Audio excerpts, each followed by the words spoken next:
Video siri yang kedua ini akan membincangkan tentang isu-isu umum yang berkaitan dengan perkahwinan. Yang pertama, iddah. Iddah bermaksud tempoh masa yang dilalui oleh seorang isteri selepas pembubaran perkahwinan atau selepas kematian suami. Isteri yang diceraikan suami wajib beriddah selama tempoh berikut mengikut situasi tertentu, iaitu yang pertama, 3 kali suci daripada haid atau 3 bulan hijrah sekiranya beliau telah putus haid. Iddah ini bagi si isteri yang telah disetubuhi. Sebaliknya, jika diceraikan sebelum disetubuhi, si isteri tadi tiada tempoh iddah. Bagi isteri yang kematian suami, tempoh iddahnya adalah selama 4 bulan hijrah dan 10 hari. Bagi si isteri yang sedang hamil, sama ada diceraikan atau kematian suami, tempoh iddahnya adalah sama, iaitu sehingga beliau melahirkan anak. Dalam tempoh iddah, haram bagi si isteri itu menerima pinangan lelaki lain, sama ada pinangan tersebut secara terang-terangan atau secara kiasan. Keluar daripada rumah yang disediakan oleh suami, melainkan disebabkan keperluan yang dibenarkan syarak, dan berhias diri kecuali bagi wanita yang dalam tempoh iddah raj'i. Yang kedua, rujuk. Rujuk bermaksud hak suami untuk menyambung kembali ikatan perkahwinan dengan isteri yang telah diceraikannya dalam tempoh iddah. Harus bagi si suami untuk rujuk kembali kepada isterinya dengan beberapa syarat berikut. Yang pertama, si suami rujuk dengan kerelaan sendiri. Yang kedua, perceraian bukan secara fasakh atau khulu'. Yang ketiga, perceraian bukan dengan talak 3. Yang keempat, masih dalam tempoh iddah. Dan yang kelima, ada lafaz yang menunjukkan rujuk, seperti berkata, "Aku rujuk engkau untuk kembali ke pangkuanku." Ketiga, poligami.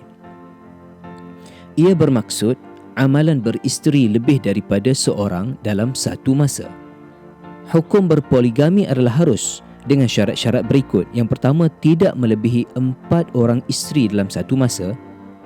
Yang kedua, mampu berlaku adil daripada aspek lahiriah terhadap isteri-isteri tersebut seperti pakaian dan tempat tinggal. Dan yang ketiga, mampu memberikan nafkah zahir dan batin. Keempat, hadanah. Hadanah bermaksud penjagaan kanak-kanak yang masih kecil dan belum berupaya untuk menguruskan diri sendiri. Orang yang paling layak untuk mendapat hak hadanah selepas sesuatu perkahwinan itu dibubarkan adalah si ibu, kecuali haknya terbatal disebabkan oleh faktor-faktor tertentu yang ditentukan oleh mahkamah. Kelima, anak angkat. Anak angkat ialah anak orang lain yang dipelihara seperti anggota keluarga sendiri tetapi tidak mempunyai hak seperti anak kandung sebagaimana yang ditetapkan oleh syarak. Antara hak yang tidak diperolehi oleh anak angkat ialah pewarisan harta pusaka, hak pewalian dalam perkahwinan dan hak untuk menasabkan keturunan kepada keluarga angkat. Seseorang anak angkat berhak untuk menerima nafkah dan kebajikan daripada keluarga angkatnya selain daripada berhak menerima hibah dan wasiat.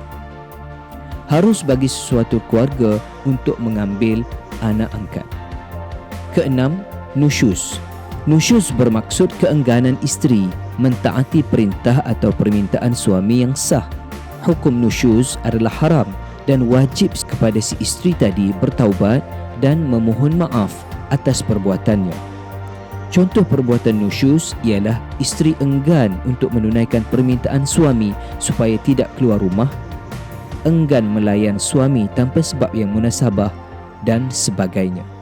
Senario di negara kita pada masa kini, tidak sedikit kes yang melibatkan perkahwinan pasangan di sempadan negara seperti Thailand atau nikah sindiket, iaitu pernikahan yang tidak melalui prosedur undang-undang yang telah ditetapkan. Antara implikasi atau kesan buruk perkahwinan yang tidak mengikut syariat dan undang-undang Islam adalah yang pertama, pasangan boleh didenda jika dithabitkan dengan kesalahan berkahwin tanpa mengikut saluran yang betul bagi negeri masing-masing. Yang kedua, pasangan terpaksa dipisahkan jika didapati perkahwinan tidak sah mengikut hukum syarak.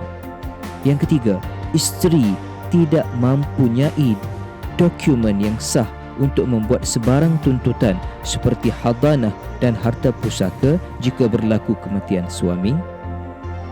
Dan yang keempat, kesukaran mendaftarkan kelahiran anak untuk mendapatkan sijil kelahiran.